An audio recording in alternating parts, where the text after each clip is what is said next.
When the defining moment comes, either you define the moment or the moment defines you.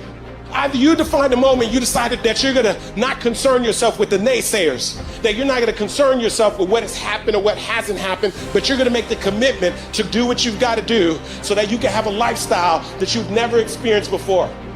Or the moment defines you, and you decide to play it safe. And 20 years from now, you say to yourself, what if I would have taken a chance on myself? What if I would have stayed in the game? What if I would have kept making the phone calls? What if, and what if? The what if mentality is, this guy told me I was a 36th African-American Navy SEAL in Navy SEAL history, over 70 years.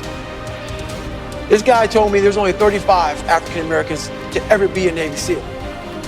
He was pretty much telling me, you ain't got what it takes. I took that and said, what if I can be the 36th? But what if I could? What if I could pull off this miracle? How will I feel at the very end if I can defy all the odds? You're in the test of your will right now, because life says it has a little more test for you. You can look at your challenge with skill, and it will see it just as that, a challenge. Or you can look at your challenge with will. Those exceptional people who are uncomfortable with the times and rise to the challenge because they refuse to allow the chaos around them to determine the conqueror within them. I've never met anybody who was terribly creative or gifted or strong in leadership who was also comfortable. You must be willing to extend yourself to the limit with no guarantee of success. Every day, you must ask yourself, did I do enough? Prove to yourself today, every day, that you can and will push harder than you wanted to, harder than you felt like pushing, past the point of fatigue and far beyond the point of comfort, to that outer edge, to the limits. And on those points, there will be no compromise. Not now, not ever.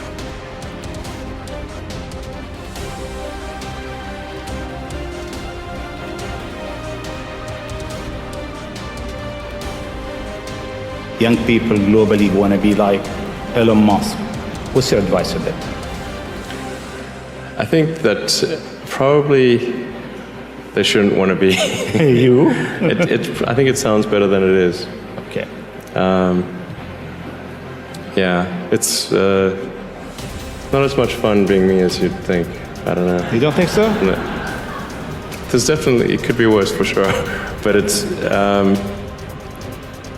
I'm not sure I'm not sure I want to be me. Okay. But if, you know, I think advice, I mean, if you want to make progress in things, I think that the best analytical framework for understanding the future is physics. I'd recommend studying the thinking process around physics, like not the equations. I mean, the equations certainly they're helpful, but the way of thinking in physics is it's the best framework for understanding things that are counterintuitive. And you know, always taking the position that you are to some degree wrong, and your goal is to be less wrong over time. I think one of the biggest mistakes people generally make, and I'm guilty of it too, is wishful thinking. You know, like you want something to be true, even if it isn't true. And so you ignore the things that, you ignore the real truth because of what you want to be true. This is a very difficult trap to avoid. And like I said, certainly one that I find myself in having problems with. But if you just take that approach of you're always to some degree wrong and your goal is to be less wrong, and solicit critical feedback, particularly from friends. Like friends, particularly friends, if somebody loves you, they want the best for you. They don't want to tell you the bad things. So you have to ask them, and say, really, I really do want to know. and then they'll tell you. First say to yourself what you would be, and then do what you have to do. Assemble your life, action by action, and be satisfied if each one achieves its goal. No one can keep that from happening. Action by action. If your soul be habitually in practice, you will plead and teach, listen and learn, investigate and meditate. What more is necessary? Does what's happened keep you from acting with justice, generosity, self-control, sanity, prudence, honesty, humility, straightforwardness, and all other qualities that allow a person's nature to fulfill itself? So remember this principle when something threatens to cause you pain. The thing itself was no misfortune at all. To endure it and prevail is great good fortune. I think failure is bad. I don't think it's good. But if something's important enough, then you do it even though the risk of failure is high. And so I think my advice if somebody wants to start a company is they should bear in mind that the most likely outcome is that it's not going to work. And they should reconcile themselves to that strong possibility. And they should only do it if they feel that they are really compelled to do it. Because it's going to, the way starting a company works is like usually in the very beginning it's kind of fun, and then it's really hellish for a number of years. You talked about chewing glass.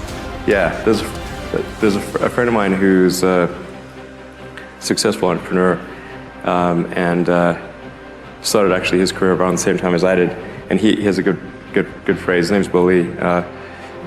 He said, "Yeah, starting a company is like eating glass and staring into the abyss," and you agree with that? Generally true. Yeah.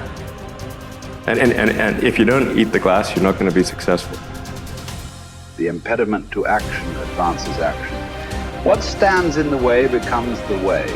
Believe it or not, obstacles can actually be the thing that propels you forward in your career, your relationships, and your life. Rather than getting shut down by all the stuff that pops up to block your path, learn to understand impediments as essential tools for achieving your goals. While this might seem contradictory, you've likely experienced this phenomenon in your own life. If you've ever overcome an obstacle to reach a goal, you know that the struggle in climbing over that wall taught you priceless lessons that helped you become the person you are now and further refine what it is that you want to achieve in life. It's easy to think about life as a series of fixed happenings. You graduate from high school, you go to college, you begin a career, you get married and start a family. While there's nothing wrong with having a map of your future, it's important to understand that you're going to encounter things along the way that might just fundamentally change the direction you're heading in. As the simplest of examples, let's say, that you are taking a run on some nature trails near your house. During a storm the previous night, however, the path you always take has become problematically flooded. What do? Do you turn around? Do you try to bushwhack through the woods around the path? Or do you change your route on the fly and explore a part of the woods you've never been to before? If you chose either option 2 or 3, the impediment to your action actually advanced your action. You likely experienced a new and rejuvenating headspace too, either navigating through the woods without a trail or running down a path you'd never considered exploring before.